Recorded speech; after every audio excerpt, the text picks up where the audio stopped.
All right.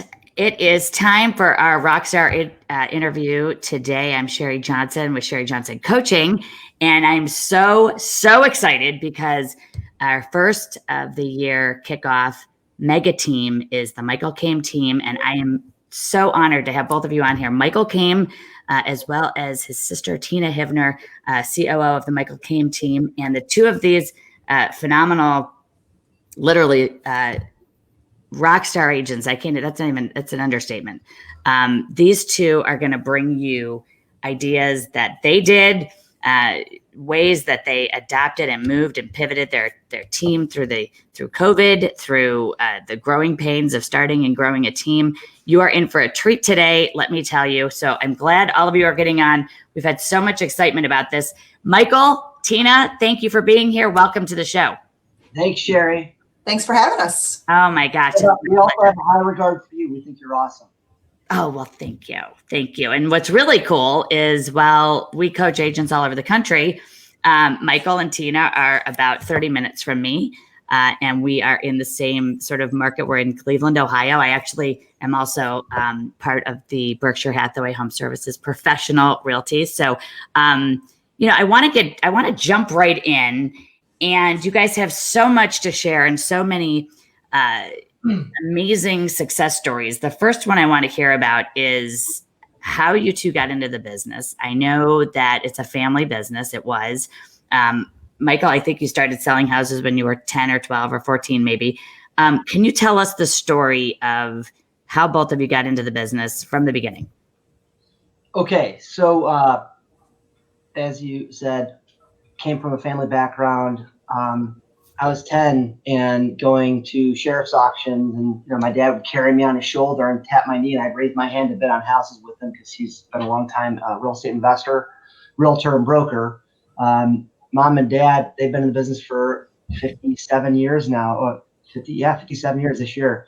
1964, Dad got his license and worked for a company called Real Estate, and within 2 years, he was a top real estate agent with that company. And that company back in the 60s was a top real estate company in the state of Ohio. They had 500 agents. So it was pretty cool hearing his story. And, obviously mom and dad had both been mentors of ours growing up. But, just seeing his growth and our parents' growth with their own brokerage, they started the first Century 21 franchise in 1975. Wow. Which is the current office that we work for now. Tina's sitting in it right now. Mm-hmm. And they took off. They started with 4 agents, and they built that company into over 200 realtors. I think the most they had at one point was 8 offices, and all over Northeast Ohio, and they were selling thousands of homes. So it was a really strong upbringing that we came in. We were raised in. I have to tell you, Mom was the general manager of our office growing up. The first couple of years I got the business, and she was tough on us. She made sure that we were scheduled and regimented, and we were doing all the things that we should be doing as real estate agents, including making sure that we did everything the right way, ethically, and we treated our not only our customers like family, but our competition. We always treated our competition as almost like partners, making sure that we kept really strong relationships through the industry. So we've always held a very high regard for our competition. So going into our background with getting in the business, Tina, I got in 10 years prior to me. She's the youngest or the oldest of 5 kids. I'm the youngest of 5 kids. Okay. Tina and I have the one thing in common is our getting in the real estate business and going to John Carroll University. So those two things, we both graduated from John Carroll, both business. She was management, I was marketing. Kind of sets the tone for our future working together because she manages our office and our team and our salespeople, and I'm the marketing guru. That was my thing, and I was the front guy that was on the front lines of the real estate world, buying real estate sales and listing and selling houses. So I got licensed when I was 20. I was in my sophomore year at John Carroll, Tina got licensed when she was 18. And at the time when I got licensed, what kind of threw me over the edge was one summer I was caddying. I was a caddy and I worked, in some retail, but I caddied at country clubs and built a lot of relationships from the age of 13 and 18. And then I went into retail sales out of the Beechwood Mall for a year. And my mom said, "What are you doing? Get your real estate license." So I said, "Okay, I'll look into it." She took me to an open house and she showed me how she made money selling. And she literally, in one transaction, she showed me how she could make over $40,000. It was incredible. I was like blown away because she went to an open house, held the house open, sold the house. It happened to be one of our neighbors down the street. Double ended it. It was like $450,000. She listed the buyer's house, double ended that a week later, and that was a $300,000 house. So it was over $1 million in sales in a week. And for me, I saw that. I was like, I'm on board, and I got licensed 5 years later. So to jumpstart my career, I sold part-time in school, sold 10 to 15 houses a year for the first 2 years, part-time. And then I was very ambitious. I wanted to learn and grow and build, and I didn't want to be known as the owner's son because I was always a leader. I didn't want to be known as like having anything handed to me. So what I did was, it was pretty unique. I decided I went to a real estate conference in 1997. It was actually 1999. 2 years after I got licensed, and I just gone full time working for our parents' brokerage. And it was first it was a Section 21 convention. There was 5,000 agents, and they had these breakout sessions of all these coaching companies like yours. Yeah. And one of them was Mike Ferry, and Tom Ferry was the speaker. Tom Ferry, who has his own coaching company, was a speaker. And I'm at the time I was 23 years old, and I was just anything that was like, invigorating and exciting and powerful for me was a huge deal. And I walk in this room of 300 realtors at this breakout session, and all of a sudden the speaker goes, "Okay, everybody stand up." So everybody stands up in the room, and literally to what he taught me was the power of what do we call it back then? It was controlled process, and how you could control a process, a reaction out of somebody by training them properly to do certain things. So he said, "Okay, everybody stand up." So everybody stood up in the room, and he goes, "Bruce Lee," and the whole room goes, "Ha!"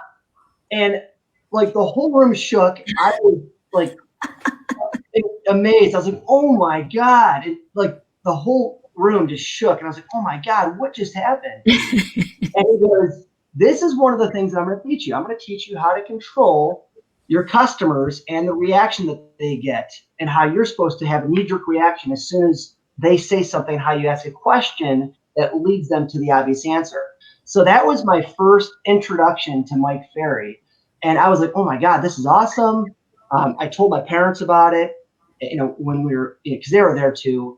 And then shortly after, they influenced me. So I went to a Mike Ferry conference, and that was in spring of 2000 in Chicago. Okay. And it was in Chicago. I went, there was 1,000 agents.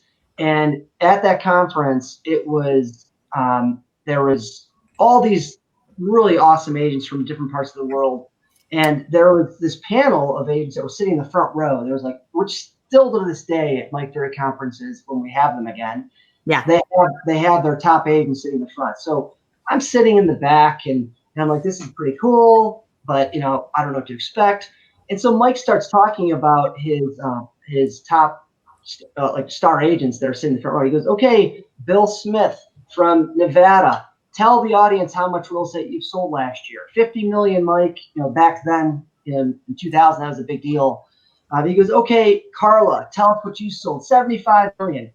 Then he goes to the end of his panel, and he goes, "Okay, Carlos Justo."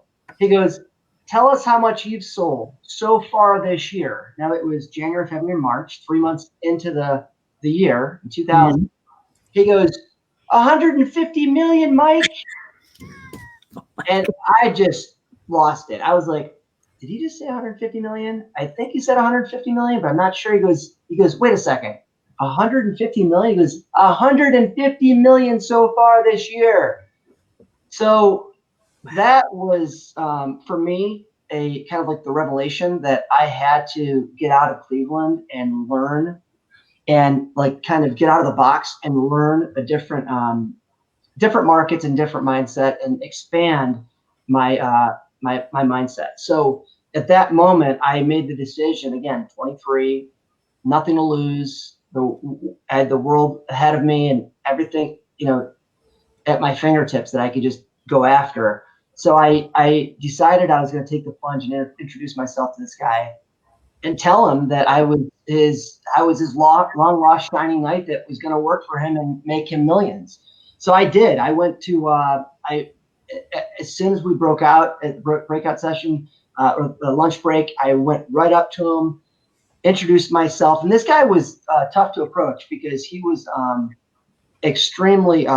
He looked like almost like a spiritual leader. He dressed in all white linen clothes. He had this huge emerald gold necklace that was down here, and this emerald medallion. He was bald. He looked very spiritual, and he, when you sit with him, he sat Indian style. It was really strange, but he was very charismatic, and actually, was a great guy.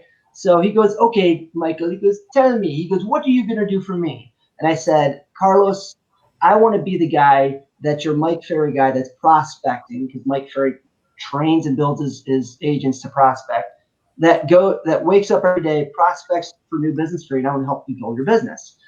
So he says, okay, Michael, he goes, you sound good. He goes, I like that you came to me and talked to me. He goes, tell you what, come down next week. I'll fly you down. Come to work for me. I'll put you to work for 4 days, and let's see how you do. So I leave the meeting. I'm just like, oh my God, what did I just do? It was like, I can't believe I just landed this interview with pretty much at the time the #1 real estate agent in the world. And I went down and I lit the world on fire. Because a couple months prior, I had already joined the coaching program with Mike Ferry. We had a coach. I was prospecting every day. And I went down. He put me to work. He gave me a few thousand names and phone numbers. And I started prospecting, and I landed about $25 million worth of business for him in the first 5 days. So it was pretty interesting. I landed the job. He paid me salary plus commission bonuses. And from that point on, I worked for about 2 years. And, he set records. He sold over $400 million in real estate. It was insane. And for me, it was an opportunity of no time. I was up at I had my real estate coach still. He actually took over the cost of the coaching for me, so that was another perk. My coach at the time was Bill Pipes, who's one of Tom Ferry's top coaches. He's awesome. I still talk to him today. He's awesome. But Bill had me in the office at 6:30. Because we had back then, we didn't have all the tools that we have today. I had to actually go on, we had old crisscross directories on discs. And I had to cross-reference some like expired listings with the phone numbers from the crisscross directory. And I had to pull all my numbers, but I did have 2 headsets. I had 2 phone lines. I was standing up prospecting. And by 7:30, I was on the phones role-playing my scripts with another realtor from a different part of the country. And from 7:45, because I only did that for about 15 minutes, and 7:45, I got on before 8 o'clock. I was prospecting all of the multi-million-dollar homes that came off the market from the night before. So from that point, I was calling from 7:45 till about noon. And I'd take a 10-minute break every 15 minutes. I'd call. It was the 50-10 rule: 50 minutes on, 10 minutes off. And I was talking, having live conversations with a minimum of 50 to as many as 75 people every single day. And in the afternoon, I'd take a short lunch break, and then I would go door knock the islands on the hottest listing that came up or the hottest for sale binders that came up. Mhm. And in the afternoon, I would come back to the office, regroup, and then around 5 o'clock, I'd hit the phones again for another 3 to 4 hours. So it was pretty intense. That was my regimen for about a year and a half, almost 2 years with Carlos.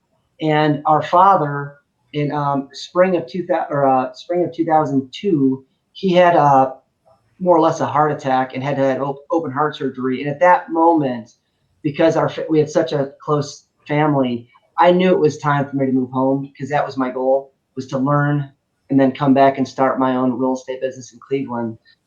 Oddly enough, at that time, my dad had just retired. Our parents had just sold the real estate company to Prudential. Yep. And I came back and I started, I hit the ground running.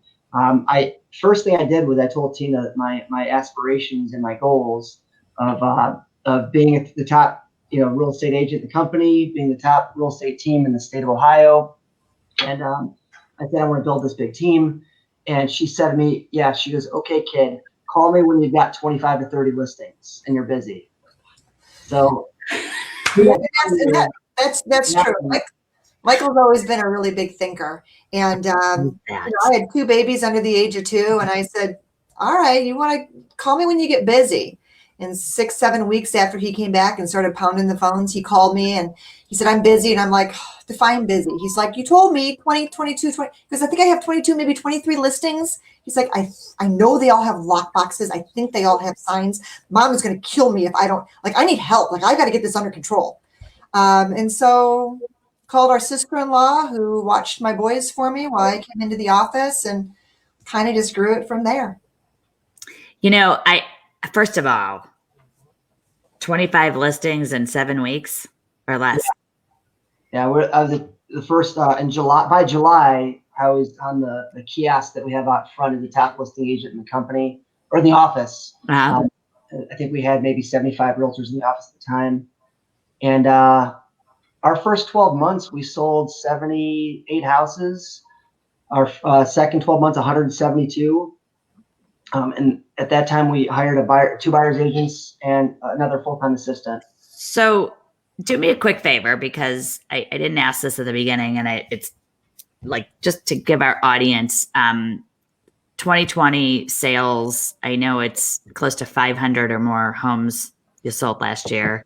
Tina, you want to tell us what were your stats? 100 million? We did 96 million last year in 2020, which was actually down from the year before. I don't like it when I go backwards, but sometimes you have to go backwards to go forward, which we've seen over the last 19 years. But last year we had 431 transactions. 2019, we had 540. We did 112 million in 2019. Again, 96 million in last year. Our average price range is up. It's about 223,000. I know we mastermind, or we have the privilege or the opportunity to mastermind with mega teams around the country, and they always laugh at us. They're like, "What are you doing in Cleveland? $200,000 price point? Can you imagine if you were at 2 million?" Right. But this is where we were raised. This is where we grew up. We've got a great relationship with our realtor community. And, it works and it's fun. It's so amazing. I want to point out, first of all, congratulations on all of that success, because for those, if you're, all the comments, people are, that's amazing. It's consistency, it's perseverance. I've always admired a bunch of things about your team. And first of all, Michael, I don't think I've ever seen you not in a suit, which I think speaks volumes to just the professional image, the professionalism that you are. That is, you wanted to be that. And I remember when I was a brand new agent at Smythe Kramer Company in 1996, and everyone was on stage.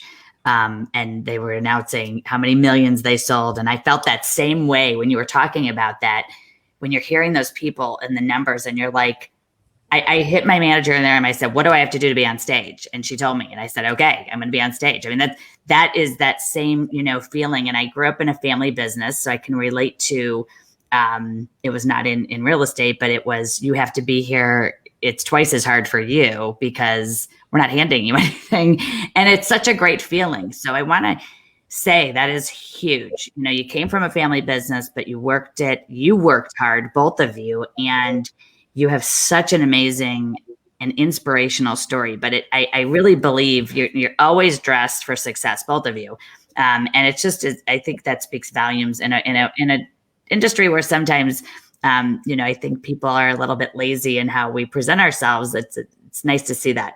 I want to ask you, because you have, so how many people are on the team selling, and how much time do you sell, Michael? This is also like a really cool phenomenon. You grew this team. You've got, I think, over 30 to 40 people. You can elaborate and tell me more specifically.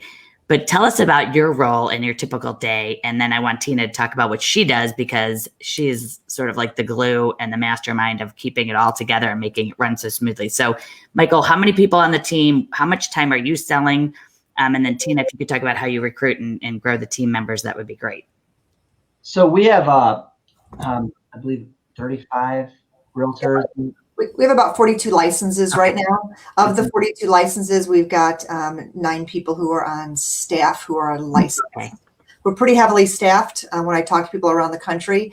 But Michael is very customer service. Exceeding customer expectations has always been kind of a mantra of his. And so that's important. So we're a little heavily staffed, but we take really good care of our customers and clients. And about 15, 16 of our agents are on buyer's agents lead line, although all of our agents can buy or list. And then we have about 15 full-time agents that actually contributed to most of our sales last year. 15 to 18 full-time people. And then we've got some people who are dual careered. We've got a police officer, we've got a school teacher, we've got a couple people who are dual careered who are doing great as well. Okay. Michael traditionally sells at least 100 houses every year.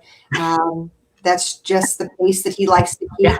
And really when we talk about jobs, you'll hear what his schedule is. But my job is Michael runs fast and runs hard, and I make sure that we as a staff kind of keep everything going in the right direction. He's a big thinker. His background is marketing. That's what he's good at. That's what it's like. So he gets all these great ideas, and then we've got to help determine what makes sense and what's going to be beneficial to our agents and what's going to be beneficial to our clients, and then kind of take those and put those in place. So last 2 years, I've had my personal best years ever, which is wow, which is crazy, because even last year, I was coming off of my best year ever going into the pandemic, and I sold $30 million in real estate. So going into the pandemic, it was a little scary. Quite honestly, at the time, we had lost 7 agents in a period of 6 months, all of which were our top people. A lot of times, if you build a team over the course of time, you lose your top agents who haven't been on their own before and haven't experienced what it's like to be independent and independent agent. In our time, we've seen most of the agents not sell the same level when they go off on their own, but they're more efficient. They make higher splits, and they might sell, half as many houses and make a little bit less than what they made, or they might have to sell, close to the same amount, but end up not making the same amount because their overhead's so high. Yeah. And I think a lot of it has to do with, when it comes to that, a lot of it has to do with their own personal mindset and what they decided how they decide to run their business. We always push our agents to do the best they can do. And if they ever leave the team, we're always wishing them well. And we always want the success. Our people that have followed us and have been with our team in the past to succeed. We always like to see people do well, even if they're not on our team. But going back to it, 30 million last year was a feat in itself 2 years ago, and to do it a second time during the pandemic was a big goal of mine that I was able to achieve, and it kind of got us through. And I was, even though we were down in sales for the year, overall, if you look at our numbers, our average sale price was way up. Way up. And our volume was 96 million, but we sold 100 houses less versus 112 million. That wasn't too bad. Well, it's the speed of the leader determines the rate of the pack. And I know you're still making calls, you're still going on appointments. I know last week Tina and I were on a call, and she said, I know Michael's going on a listing appointment, 6:00 on a Thursday night. And that's just who you are. And your agents do really well when they join you. And I know you have a phenomenal relationship with David Masseri, our broker. I'm actually part of the same company. And I know you did something pretty strategic in the last few years in sort of growing into markets that you wanted to be in. Could you elaborate a little bit on that and how it was? Because your growth has been both, as you put it, really, really just hard work, right? Work hard, and it happened. And then it became almost, it sounds like, more strategic growth because you both have phenomenal backgrounds and educations, but you were able to leverage that and go into GCI, that just, it's mind boggling to a lot of agents to hear over $3 million. I mean, do the math at 100 million. So when you made these strategic plans, like the one you're going to talk about, moving the footprint, opening it up and doing a little bit more outside of your market areas, how did that work and how successful has it been? So in 2007, we're starting to feel the recession, and in 2008, and I had a live interview with Mike Ferry, my coach, kind of like this. It was I think it was a podcast back then, and it was an interview. He was talking to me, and he says, "What questions?" After the interview, he said, because at the time we were selling 200 to 250 houses a year for 6 or 7 years prior. And so it must have been like 2008 we had that interview. And Mike said, Michael, he goes, "You've been great. Thank you for being on." He goes, "What questions do you have for me?" I said, "Mike, this recession's hit, and I need to know how I want to double my business." I said, "Our average sale price has dropped $30,000 in the last 12 months, $40,000 in the last 12 months. I have to compensate by selling more homes. So my question to you is, how can you coach me or tell me how to expand my business so I can double it?" And he said, "Okay," he goes, "go add 30 miles out from where you work right now, and or more or less double your area that you farm and go after, and we'll talk in a year." And that year, I literally went after every expired listing, every for sale by owner within 75 miles of my home base, as far south as Navarre, Canton, south of Canton, which is about 60 miles south of Cleveland. I went as far west as the islands, Sandusky, and as far east as I could go. The state line is at Pennsylvania. So from that, and then it just a couple years later, I was my girlfriend was in the Akron market. That's where she was from. So we said, let's open up a satellite office in Greene, which is south of Akron and north of Canton. It's in between. And we took off. I mean, literally, we expanded our business, and we had back in 2010, we had like 275 listings in our inventory. And it was from pounding the pavement, prospecting, door knocking, cold calling, mass mailings, and just crushed it. And our business went from 250 sales to 300 sales. It was over 300 sales. And then we went straight from 300 to 450. And we sold 450 homes for the last 8 years straight or more. And 2 or 3 of those years, we were over 500. Yeah, and that was tricky for us because when you start expanding your area, remember we're a hometown real estate company, right? But when they said expand your territory, we're working with our coaches, and so you want to try to do that. So then we started picking up agents in those further areas, and we're very fortunate that we're part of a much larger brokerage. I think David's got 15 or 16 offices in Northeastern Ohio. And, the company policy, and again, it's very important who you work with, right, is we can put any agents in any offices. And so that really gave us the power we're still hometown. So we can list a property an hour away, but we have an agent who lives and knows and works in that market. So when a buyer comes in, they can absolutely take care of that client because that's their territory. And so that was what was able to make us strategically grow, right? Michael's running hard, always teaching our agents to list as well. But he's the one who's on the phone all the time along with them. And that's just kind of how it really grew and took off. Plus the internet and the marketing. You didn't have to market in every single magazine, although we still do a lot of, we do some print advertising because some of our clients need it.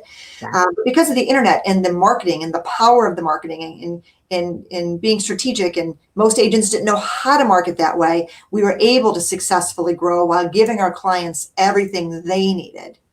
Does that make sense? Absolutely. And I love that it was so strategic, and you are also able to say, we have an agent in that marketplace and they know the market and they're the expert, and they can, you're not trying to sell outside of your marketplace. That doesn't usually work.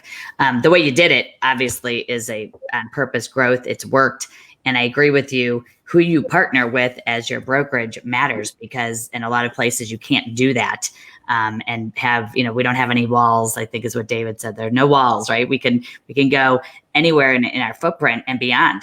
I want to point out, because I get so excited. I was a FSBO and expireds listing machine as well. And I think I have to say, and I would be remiss if I didn't say, how many times has Michael Kame said, I called expireds, I called FSBOs, I got to 275 listings. So if you're listening to this right now, because I say it and everyone goes, here's proof positive, right? That to me, the most qualified leads that are out there that are free are for sale by owners and expireds. It's a free lead and it's the most qualified lead. We know they want to sell. They had a sign in their yard and it didn't work. And here you come with a new way to do it, a new approach. We almost saved the expireds, I think. And so can you just briefly talk about, one of my questions to you is, what is your best lead sources? What are your best lead sources? Because everyone on here wants to know, what are the best lead sources for a team that of your size? And I hear you talking big time about expireds, for sale by owners. And then let's talk about some other lead sources as well after that. So why expireds and for sale by owners, Michael? I love this. Okay, so I'll start, and then I'm going to have Tina talk about the back end systems. Okay. First of all, if you want to last in business, you have to list. If you list, you'll last. Period. Always dress for success, like you said. Yep. But if you control the listing inventory, you control the market, right? And all of these agents and these teams and these companies that have come to huge success by buying the business and buying all these Zillow zip codes and spending. I mean, we spend a very minimal amount on these websites with these companies, Zillow, Trulia, Realtor.com. And, our team model is designed to prospect every day, lead generate new listings every day, and everything else will fall into place. Not only will, because if you control the listings, especially now in this market, if you control the listings, you control the market, and everything comes to you. And your time and your efficiency. Imagine how much time you work selling a buyer a house versus the actual time that you go and list a house, and then you're working from your office getting it sold, right? Whereas you're in the field showing houses, who knows, you can show 20, 30 houses and not get paid. Where you have the listing and you price it right, you sell it, you get a ton of leads from that. And not only that, we're in a adverse split real estate market. So we make 60% of the commission and pay out 40%. So as a listing agent. So right. for me, list, prospect, the cheapest form of listing houses is going to be cold calling. And it's just a matter of jumping off the ledge and just doing it. And that's how we built our business. That's to this day, right now, as we speak, we've got 3 ISAs sitting in our office, prospecting expires for sale by owners and past clients. And that is our team model. And we've always had the theory of always building everybody around us up. There's a lot of teams back in the day that would bring on new agents, and they're like, oh, well, you can't list. You can't list. I'm going to list. You're going to be the buyer's agent. And I told Tim, I said, this is nonsense. I said, I want to train these agents. I don't care if they're brand new or veterans. I want to train them how to build their listing inventory themselves, and then have an overflow of buyers that come in off those listings so they can be very successful and make a lot more money. And I mean, literally, we got to a point where not only did we train everybody around us to be successful, and every agent that was rookie of the year or top producer went from no sales to $5 to $10 million in sales in a year or two. And then we went as far as training everybody all around us, including our competition. And our thought process was we could not, and Tina always said to me, early on, she's like, why are you telling everybody all the things that we do? Why are you telling them our secrets? And I said exactly what you said before our call started, Sherri. I said, Tina, I said, if you tell everybody in the world all the tricks in the business, they're not all going to do what you want or what you're doing. They're not going to take the time and the energy. The strong ones will, and God bless them if they do. And I said, you know what? I said, if they do, I said, you're going to feel reward from it because you helped somebody. And that's how our father and our mom always taught us. They always taught us to share, to bring everybody up, to always push your surroundings, not to be jealous or feel like we'd be giving away the shop if we taught others how to do what we're doing. So that's our model. But after years and years of that, Tina really helped me produce the buyer's agents and really perfecting the systems behind the scene with our CRM and getting the lead generation systems in place to get our buyer sales up. Because for a long time we were selling 70% listing sales and 30% buyer sales, and we finally got to a point where we're just about 50-50. Okay. So Tina, tell them about the CRM and how you built the agents on lead line. Yeah, there's a couple of different things that I want to add or piggyback off of comments that you made.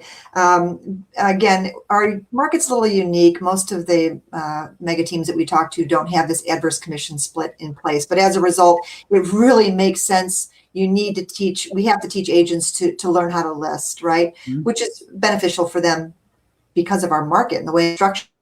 You would ask where we get our leads from, where our business comes from. So last year, well, there's 3 ways to get business, right? You can, we call it the 3 Ps. You can prospect for it, which we do. You can pay for it, which we also do some of that. Or you can kind of just wait for it to come in. That's your past clients. So really the majority of our business for the last 2 years, 68 to 69% of our sales are past clients and sphere of influence. That's not how we started in the business, right? But after 19 years, and after getting really good at keeping our agents in front of their sphere and keeping them accountable and making calls and making sure that we're doing all the right stuff, it's a pretty strong number. So 68 to 69% for this, I know the last 2 years numbers have been from past clients' sphere of influence. So stuff we're doing on social media, staying in front of people, letting them know when you've got a question or a real estate need, call us first because we'll take good care of you. The others has comes from either our expireds and our for sale by owners, which we send out that information to our agents every morning before 8 o'clock when they start smiling and dialing. And then the other parts from our, we use the Commissions Inc., which is our one of our CRMs. Okay. That's where all of our leads come in. We've got 29,000 people in Commissions Inc. currently. We generate about 500 leads a month. Some of those leads pop in because of the amount of listings that we've got, right? Okay. And some of those leads come in because we do things like some of the paid services, the Googles, the Zillows, the Trulias, the Realtor.coms. But we try to be conscientious about cost. I'm very much a numbers person. So, you make sure that everything makes sense. And then, again, just the prospecting. I said that already. But that's how we kind of generate the business coming in the door. And then the key to the past clients, sphere of influence, we've got that down. We've got a great marketing person. We teach our agents that. As far as when a lead comes in, we got to call them back immediately. And there's a system in place to make sure we stay in front and try to capture that client. The goal is to get an appointment with the client. And then, of course, with the expireds for sale by owners, same thing. We call every single day. We market to them by way of mailings, email, text messages. We want them to know that if they want to be successful, we're here for them. And if we can help them get to their goal, fabulous. We'd love to help them out. Does that answer the question as far as the... Yeah, I know. Yeah, and I think it's prospect, pay, or passive leads. Yeah, passive is the other one. Thank you. Mm-hmm. That's okay. And you know what I think? The key of this business, I learned it too. I got in the business in '96, but it was, you said it earlier, listing agents last, right? And so many things happen when you're the listing agent that just don't happen when you're the buyer's agent. 2 to 3 more sales off of every listing. I say this all the time, own your market or somebody else will. You dominate the listings, you dominate the market, and you will, everywhere people go, they are saying, I see your name everywhere. I see your name everywhere. So when people are, saying, I don't want to list houses, it's like, learn how to master the scripts and the strategy of working with sellers, because you said it, Michael, the rest just all follows. Leads come in, and it just completely snowballs. Like when your mom showed you that she made $40,000 at one open house, which is one of my biggest strategies. I love that strategy. Ours is make 50 grand at your next open house. And wow, if you do it right, and you convert those leads, you're going to get that business. You're going to close the business and maximize that opportunity. It's when you sit at the wrong house, right? And and when people come in, you don't engage with them. And, if you can just learn the best sales skills, which you have done, you've honed in on them, you teach them to your teams. I mean, it's just so inspiring to hear this. One of our great friends, Julie Brattain, is asking, are you smiling and dialing team members licensed agents or hourly employee independent contracts? And also, where did you find them? So I think she's talking about your ISA team. Okay, so that's a good question. One of the things that I think, if you want to grow a team, you got to be strategic about how you do it, right? So in our team, we've got different levels. So we've got the first level is your ISA. They're unlicensed. So yes, I do have some unlicensed people. There's some guidelines that they have to follow, things that they cannot discuss with the client, which is pretty easy peasy once you know those lines. I actually find them, I use Indeed.com. We bring them into the company. They're with us for 6 months. The first 3 months, we work on getting them licensed. Then the next 3 months, they work also as an ISA, but they're also kind of a personal assistant to one of our lead agents. That way, they're learning the business, right? I personally learn best by watching somebody else. So everybody has to go on 3 listing appointments. Your first 5, you have to take somebody with you. Right? I mean, let's make sure we're doing what we're supposed to be doing and teaching them right the first way around. So first they're an ISA. Then they go to kind of a buyer's agent. We also have a showing agent, right, where we pay them to show houses for some of our top agents hourly or per house. And then once they get to about 10, 15 deals under their belt, then their confidence level's growing. Like, okay, I've got it. They've had enough problems. They're learning enough stuff. And then they kind of go to a regular agent where now it's time to learn how to do the listing side too, right? Your confidence is built. Let's learn the listing side. And then once they have both sides of those, they start really doing well, accelerating their number of deals. Then we have what's called a senior agent. And then they can even go as high as a team agent or a lead agent. So it's kind of a progression. We let everybody know what the progression is. Not everybody wants to go to the 5th level. Some people love just being a showing agent, just love working with buyers. That's okay. If it's getting you and your family where you want to go, I'm okay with it. But we also try to teach our agents to be bigger thinkers. Some are natural big thinkers like Michael, some are not like me. Right? So one thing I'd like to piggyback off of Tina's training and getting the agents, buyers, agents, listing agents hit their goals. Tina, one of the values of our team, not only do we train our agents, and I'm there for my agents if they need me for a listing appointment, a listing presentation, need me to teach them how to prospect, teach them how to do a listing presentation. We're scripted, everything's like to the book. We train our agents, but Tina will take that to the next level. I mean, literally, she is the coach in the team, and she has quarterly reviews with all the agents. She sits them down, does an onboarding process, has them go through a whole. She does an interview that's unbelievable. And she'll have a 35-point questionnaire that she'll ask them questions to make sure she knows exactly who they are, what their goals are, and where they want to go. And then she puts together a plan for that agent, just like a manager would, and guides them to the water, and literally will turn these agents from, being either stay-at-home moms that didn't work before or college grads that just got out of school to rock stars. They're selling. She had this one agent that was actually working for her as cleaning her house. She went from being a house keeper to selling $7 million in real estate in 2 years. In her second year, she sold $7 million in real estate and made $2,550,000, $50,000. I mean, it was incredible. So I got chills.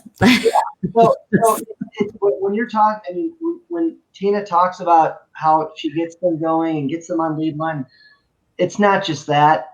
I mean, she has a regimen that she puts our agents through to get them to rock star status in a really short period of time if they follow our guidelines and our lead.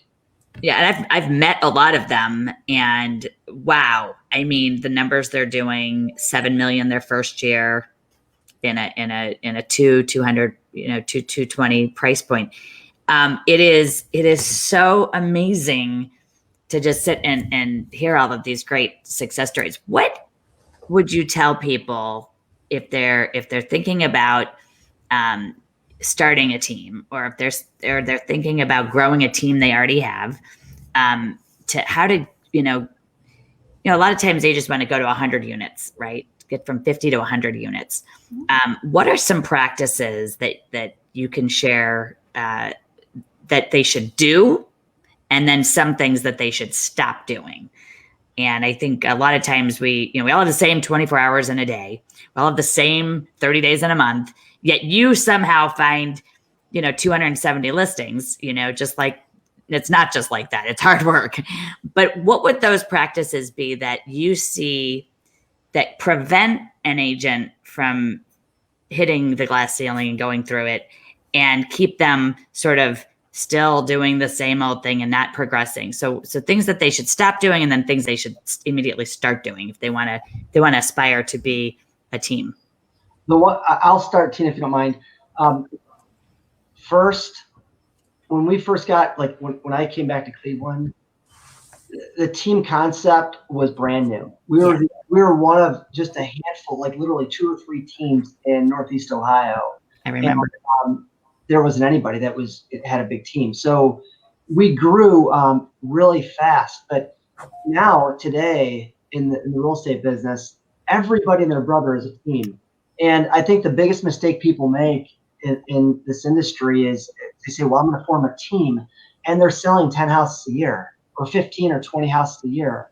I didn't even consider a team until I knew I'd have 50 plus sales underneath my belt myself. And then I needed assistance, because if you want to be profitable and make money and earn money, more income and have other income producing streamlines of income, sell yourself and build from like your sales up, and get listings. Go out and get listings, because then forming a team is very easy. If you go and get 20 listings, your head's going to be spinning because you won't know what to do with your time with all the calls that you're fielding on your listings and all the sales contracts that you're putting together for your sellers.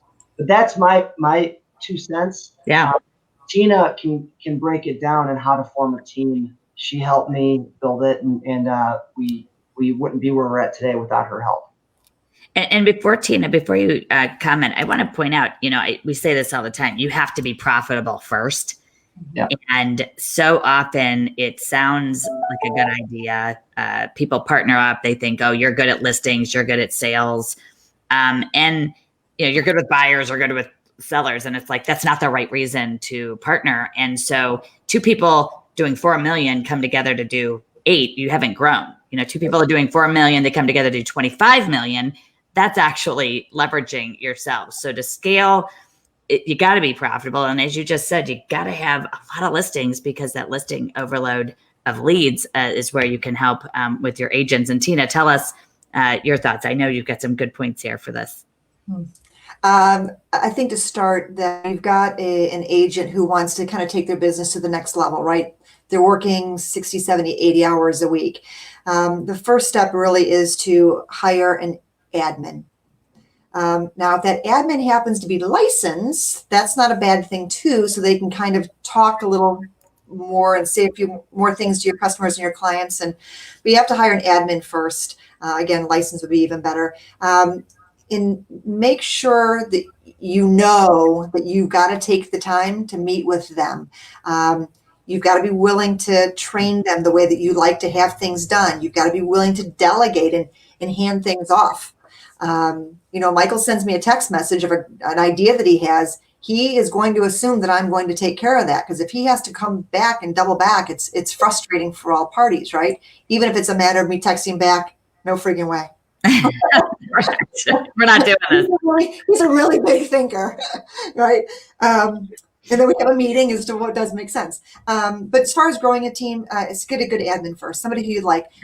Hiring an admin, I'll tell you, is the same. I hired my first nanny. My pediatrician told me, you will know if it's not right, you've got to make the decision to get rid of them and go to the next one. Because if you just sit tight with an admin who's not an admin, it won't force you to hire a better admin. So make sure you surround yourself with people who are smarter than you. And then help that person build the systems the way you want the systems to be built. I don't want you building the systems, but I want you to be able to give them direction. Why was this missed? Oh, let's put a system in place to make sure that doesn't happen again. And then you surround yourself with who you know and who you like and who have the same mindset. People who are good successful. What's that? Positive energy. Positive energy, right? Positive energy. I don't want a naysayer in the office. I don't want somebody who's negative Nelly. Yes, we run hard. Yes, we run fast. Some are harder than others. But as long as we've got the please and the thank yous going along with it, which Michael's a great please and thank you guy. You just want to be a part of it. It's awesome. A couple of things you pointed out, I want to make sure everyone hears is that admin work, right? That work that can be done to leverage your time. I hired an admin and I went from $7 to $14 million. Wow. Look what happens, right? And I was terrified to tell her it was full time, and I did it anyway. And I paid top dollar for her. And it's just like you said, I want to be doing showtime work. I can't go on more appointments if I'm doing busy work. Anything that's repeatable, put it into a system. I heard you just say, build the systems. If it's a repeatable process, make it so that you can walk in and turn in a listing and walk out and go on showings or go on another listing appointment. And you said too, don't be afraid to hire if you can handle letting someone go right away. Right. So if you can, it's not fun, but if you can make those decisions quickly, hard decisions, the ones you can make fast, it gives you the ability to fail forward. And if it's not the right person, you go find the next right person. Don't stay with somebody. So often we meet people they keep people around for too long. But I heard you loud and clear say, it's okay. It doesn't work out. Hire the next best person and make sure they document everything that you want in that system.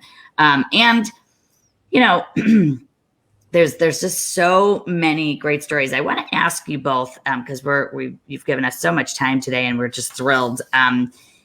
some of the extraordinary benefits you do for your customers. I know you have a VIP program or something like that. You have an app that's awesome. I show it to people all the time. It's a great app. But talk a little bit about how you stay connected with that sphere, the 67 or 70% of the business that you keep getting. Do you have a customer appreciation event? What kind of constant connection are you making on a monthly basis with your past clients and sphere and people who love you? You want to answer, Michael? I'll start real quick there's two different systems that we use. They're both paid systems. We get a video of Michael out at least once a month, ideally twice a month, with him giving tips and as to what's going on kind of in the marketplace, right? So we send that video out to thousands of people. I think using video these days makes a lot of sense. People feel like they really know him because he's giving out helpful information, market stats, statistics, things like that.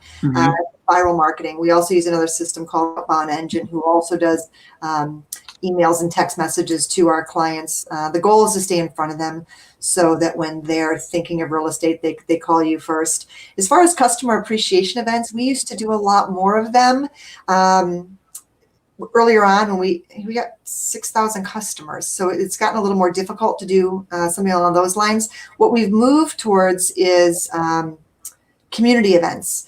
Michael talked me into an RV that is plastered with his name and face on it, which I fought at the beginning, but it was actually very helpful before COVID in terms of doing community events, right? So, we would go to Men of Rocks, and there's a, party on the lawn for the community, and we'd be there to collect food for the local, which one was it? I forget the name of it. With the local food bank, right? Lake County. Lake County Food Bank? Way.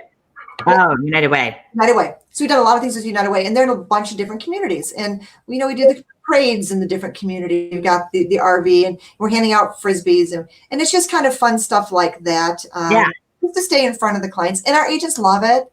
And it's beneficial to the community. You want to give back, right? That's why we do training at our local board offices on some of the stuff that we do.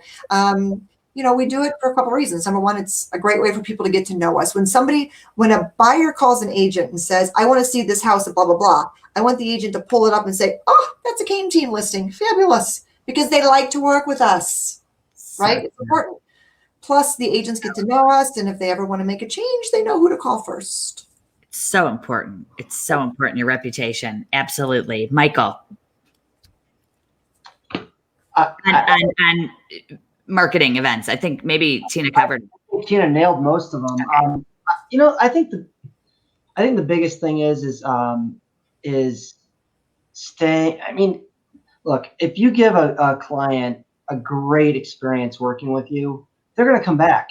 And the one thing that I've if I could say there's two things that if someone asked me personally, I'm going to hire you, what two things set you apart, and what two things do you bring that's going to set you apart from your competition? I'm going to tell them, number one, marketing. Our marketing is the best in the industry. There's nobody that can match us as to what we do. We go above and beyond, and we do old school tricks and everything else, leading technology. We're ahead of the curve with everything in the real estate business. And the second thing is customer service. Our customer service for our clients, I mean, every single client, I make them I make it known. Sherri, I really appreciate this opportunity you've given to me. Just so you know, at the end of this relationship, I don't want to just sell your house for you. I want you to be a raving fan.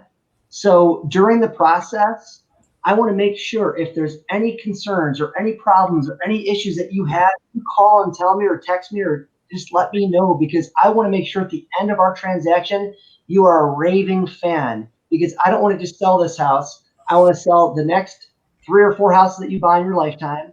And I want to be the go-to guy when the first thing you think about when you think or talk the word real estate, you say, Michael Kane, he's your guy. Call Michael. That's the kind of relationship I want at the end of our relationship. So I've like ingrained that in my client's head. So I think, giving them an absolute great experience through the process, and then making sure that when you're done, you thank them, you call them, you hand over the keys, you send them a thank you note or a gift basket, letting them know that you appreciate them. Those things go such a long way. That's why we have so many repeat referral clients. 65 to 70% of our business is repeat and referral. So, over 500 sales. That includes all of our agents, all the repeat referral business that they get, all of our repeat referral. It's all about the experience and letting the client know after or through the process that they are your number one. That speaks volumes and volumes, and it is a long-term relationship, and it shows. It's obvious to get 70% on 450 or 500 sales a year. Those are huge numbers. Most teams are lucky if they get 50% once they're doing over 400. I coach them, I know. And I will say your marketing, and you know what, you believe, and it is, you speak with confidence, you speak with conviction, and you speak with authority, and you're also humble. And I think when you say you have the best marketing plan, you have to believe that, and you'll differentiate yourself. And I know you do that. And I know you have great stuff, because I'm going to tell you, I remember being an agent, and I saw the Michael Kame expired sheet that said all those houses. Do you remember this? And you might still use it. And it was like sold. And I was like, this is brilliant. I remember that. I mean, I won't tell you how it was over. It was a long time ago. It was probably easily 23 years ago, maybe. But that's what it takes, that belief in knowing that you deliver, and it is not just one and done. We are in such a transactional mind frame these past few years, I feel like, and the keeping the connectivity and the connection it's human. This is where people live, work, and play. We get to have a front row seat in making that happen for them, where they're going to raise a family, or write a book, or live on a lake, or do what they want to do. And it's just such a gift that and you have that humble and yet ferocious drive, and you compete with yourself. I know I watched this, and I think it's really admirable. And I think everybody on here has gotten so many takeaways. I have one more question. I see, do you give a discount on the listing commission to your previous clients? And I'm so glad you're asking this question, Julie from Berkshire Hathaway in Atlanta. Big shout out to Julie. But do you give any type of discount on previous customers? This is a great question. To answer that, not really. I mean, we offer a really high service to our clients. I mean, if I have a builder, sure, I'll give a builder a traditional builder commission. Or if I have someone that's bought, 5 or 7 homes, maybe, might throw them a bone, but we really don't discount our commissions very often. Very unique circumstance where we would, but we're full service brokers. We charge a full service commission, and we expect to get paid. And in return, we offer great service, great marketing, and a great experience. Yeah. And, our accountants don't, and I love our accountants, all of them, right? But it's not like every year if they raise the price on my tax return, every year that they've done it, I don't say, well, I should get a discount. So I'm glad you answered that way, because, this is a conversation I have with a lot of agents. Why are you reducing your fee? I think you feel guilty. I think you just need to just swallow that frog and say, I'm not doing that anymore. And you're worth it. And it's okay. It's actually okay to hold your commission, especially with past customers, unless there are those certain situations. Someone buys 5 or 6 houses from you in less than 2 years or something, or it's an investor. You're welcome. All of you are so awesome. It's so great to have such great activity, people talking, asking questions. The last thing I want to ask you is work-life balance. And do you guys take time off? I just recently interviewed Tina, so I know what she does, and I want to hear it because it's family first. But tell us about, when do you turn it off, and how can you help prevent some of these agents that have a lot of burnout? We are an industry that just keeps going and working hard, play hard. What suggestions do you give for being able to have that work-life balance? Everyone is striving for, which I believe you can have. So Tina, I'll ask you first. Yeah, we're a family first organization, right? We were raised in the business. The first thing that goes into my calendar every year is my family's schedule. And we traditionally take about 8 trips together. So for me, that's critical. That's huge. And the fact that I work with my brother who has the same philosophy is very very helpful. Now, that being said, our agents know that I'm often accessible. And if I'm not accessible because I'm doing something like this, they have a second and third and a fourth person to call, right? So they have those lifelines out there, and having those lifelines and being the organization where we all kind of work together makes it so that I can hire people who are smarter than you. A lot of people have a hard time with that. But I'm a big proponent of it. Like, it makes my life easier because there's somebody who knows that better, and you can call that person and they can take care of that question so that I can focus on other things. And my kids and my husband know, like, they like that I do what I do, and it's a win-win. As long as it's a win-win, life is good. So it's very important to us. Excellent. Michael. So my life is, I think my life is a big party. Everything that I'm very passionate about what I do, and I bring my real estate business wherever I'm at. It's I have a lot of family time. I spend tons of time with my children. When I'm with my kids, it's just them and me, and just that's it. We do tons of family vacations. My wife and I travel all over the country every year, but we bring our we go to 3 to 4 on average conferences every year, and throughout the course in a normal year, and we bring our agents with us, and we share our the way we create success with them to bring them along with us, and that's helped us have personal time, yet we're working and still have that balance. I will say this. One of the things I learned very early on was having the proper schedule.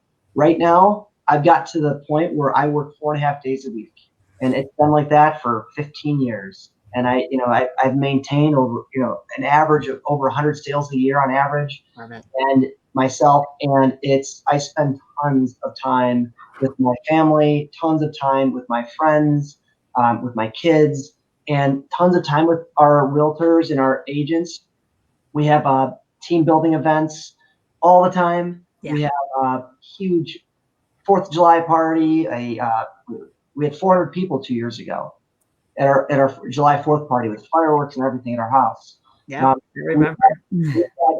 We have every year a big Halloween party. We used to do cookouts with the team, and we have a huge Christmas party every year with the team. And then we have our team building events, like we have casino nights that we've done. We go to Mike Ferry conferences every July. We go to Las Vegas, San Diego in January. It's just, and then we'll have our prospecting schools that we go to in Vegas. And there's just so many things. Miami, Superstar Retreat, Mike Ferry Superstar Retreat. There's so many things that we do. And that, for me, is living our best life. I mean, you're traveling, you're with your friends and family, who I consider, my coworkers and team members that we have on our team. I consider my partners, my friends, and part of my family. So we're constantly having fun, living a balanced life, as the life of a realtor.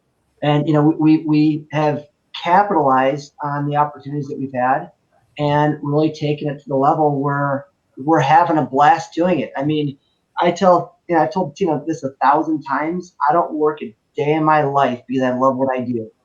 I don't work a day in my life. It's my lifestyle. I love what I do. I'm passionate. I love our kids and my wife, and all my friends and family. We spend plenty of time with, and at the same regard, my sellers are constantly on my mind, constantly text them, constantly talking to them, constantly keeping them informed as to what's happening, constantly thanking them for their business. And that's got us to where we are today, where we're able to work, wherever we're at. I love it. I love it. And I love that you said 4.5 days a week and that you bring your real estate business with you. It's your lifestyle. It is who we are. I mean, it can, we meet people everywhere, and every person we come in contact with is someone we can serve. Execution is huge. Being a listing on purpose listing team. That sounds, like it's been part of the success of your company. So many takeaways today. I don't even know where to begin to say thank you, because this has been an unbelievable, inspiring way to kick off our year of RockStar agent interviews. And you guys truly are at the top. I'm so glad I got to have this time with you. And you have just inspired so many people that are on this. I see Jason Gooden. All right. Everybody needs a coach. Everybody needs a mentor. Everybody looks to the person above them. Surround yourself with winners. Surround yourself with the best. And everything you said today just rings true in so many ways. And I'm just grateful that we're partners together at the company. We get to share and best practices together. We get to do things like this. I get to see you guys at convention all the time and all around town here. And it's just been awesome to watch you. Look what you've done. Your parents had a huge company selling lots of homes for Century 21 in the 70s. You went away. I didn't even know that part of the story. You came back, and the two of you have built this, and your parents just must be so proud of you. And what a great story. What a great legacy and what you're building. And I wanted to say, are either of your kids in the business yet or not? My wife's daughter, my stepdaughter, is actually in classes. She's the first of our kids that are getting licensed. So yeah, and when one of my sons sounds like he wants to be just like Uncle Michael. Okay, so it's a beautiful thing. That is. I still got to get through college, but yeah.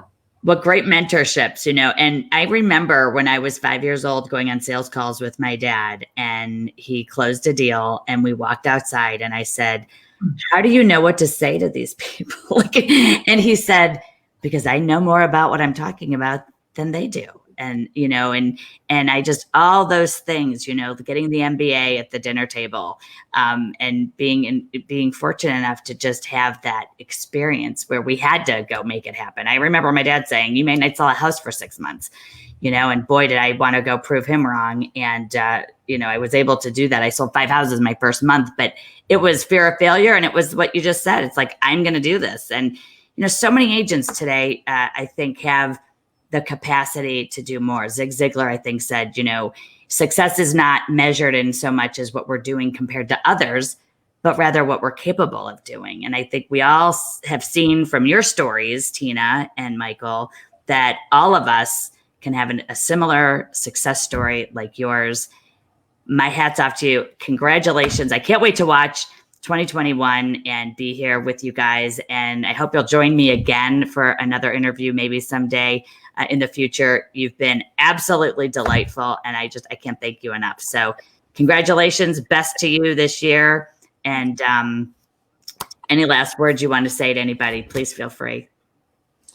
The one thing I would leave it with is if you guys have the mindset that you can accomplish anything with a strong mindset and will, you will. And to never let adversity or negativity get in your way. And if you see adversity or negativity come at you, start every day at 0 and move past it quickly and move on to your goals. And I'm going to give Sherri a plug. You can't do this business on your own. And having a great broker or being on a team is wonderful. But you've got to make sure that you've got a coach, somebody who can guide you on the process. You'll just get from A to Z so much quicker if you've got somebody who's already been there, done that, and who can give you those experiences through somebody else's experience and give you that information. So it's a fun business. It's a roller coaster ride. I agree with Michael, stay positive, but hang out with like-minded people or find yourself a coach who can get you where you want to go. And don't be afraid to think big. Like Sherri Johnson Coaching. Exactly. Exactly. I'm so engrossed in this call. I'm not even thinking about, it's a passion. I have to say something. I used to go to Howard Brighton Star Power every year, twice a year. I'd listen to all the CDs. I was like a maniac, like you were describing, Michael. And in 1997, I have a training background, a management consulting and leadership development background. And I looked around at these conferences and I said, I'm going to do this. I'm going to have a national speaking, coaching, consulting company one day. And, to your point, like you said, I'm going to do 150 million one day when you were 23 and I was 27, saying, I'm going to have a national speaking and coaching and consulting company one day. And, I had an awesome career in Cleveland with a phenomenal company. I walked off that executive job. And just like all of you just said, you got to just go do it and believe you can do it. I met people and said, they said, what do you do? And I said, I'm a national speaker. And I wasn't a national speaker yet. You got to say you're a $10 million agent before you do 10 million. And you obviously have done that. And so you do need a coach. Coaching is not making people great. I think it's bringing out the greatness that we already have inside of us. And so, when you have that guide, it's a lot quicker. You get there faster. I think you guys could say that the return on investment of your coaching with truly one of the best, with Mike Ferry, paid for itself over and over, I'm sure. Right. And I think you still use them. I mean, it's 16, 17, 18 years and you're still getting coached. That says a lot too. So thanks for saying that. I would say we would not be where we're at today without coaching. 20 years of being coached, having someone that based like Tina, like Sherri, that is setting the helping you set up your goals and creating a path to hold you accountable to hitting the goals.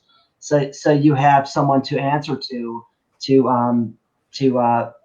that can lead you to the goals that you've set for that year. I mean, we wouldn't be where we're at today without coaching. Coaching is unbelievable. It's something that we've always believed in. Having that regimen of answering to somebody, reporting our numbers. I had to write checks out to my coach every week. And if I didn't hit my 50 contacts every single day, $1,000 check would be cashed. I mean, the fear of God when you're 20 years old was in my blood because I wouldn't hit my 50 contacts that day. And $1,000 check was going to be cashed and I was going to be poor. So it is huge. Yeah. I had a car payment and a condo payment and a really high shopping habit at 26. And I was not asking, Dave Johnson for money or my mom. And, that's that drive, I love your approach. I love how you have mutual respect for your competitors. You have an outstanding reputation and it really is, it's so great to now know you on such a personal level. I've admired you for years. And I also appreciate, saying get a coach. We have a 30-minute free strategy call that anyone on this call is eligible for. I think Juliana is going to drop that in the post, but take advantage of it. We'll give you tips, tricks. We'll actually give you 30 minutes of free coaching, and then if you want to get into coaching, please consider it. But know this, when you look at Michael Kane, who still makes calls now. I know you still make calls every day, right? You're still calling for sale by owners. You're still calling expired. You're still getting listings. Really, I don't want to say the old fashioned way, but this is easy, hard work. It's hard to do, but it's really actually when you get the framework in your mind that you're just going to go list, my favorite thing was Tina telling you to go get busy and go get, 30 listings and come back when you have to, and you went back 25 listings in 7 weeks. Like that is such inspiration for everybody here. We can do anything if we just make our decision to do it and we stay positive. And it's just been my absolute pleasure to have you guys on today.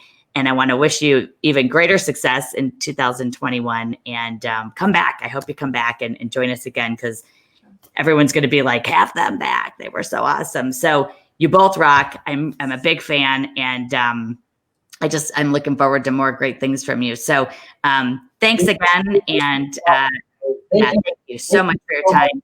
Kind words.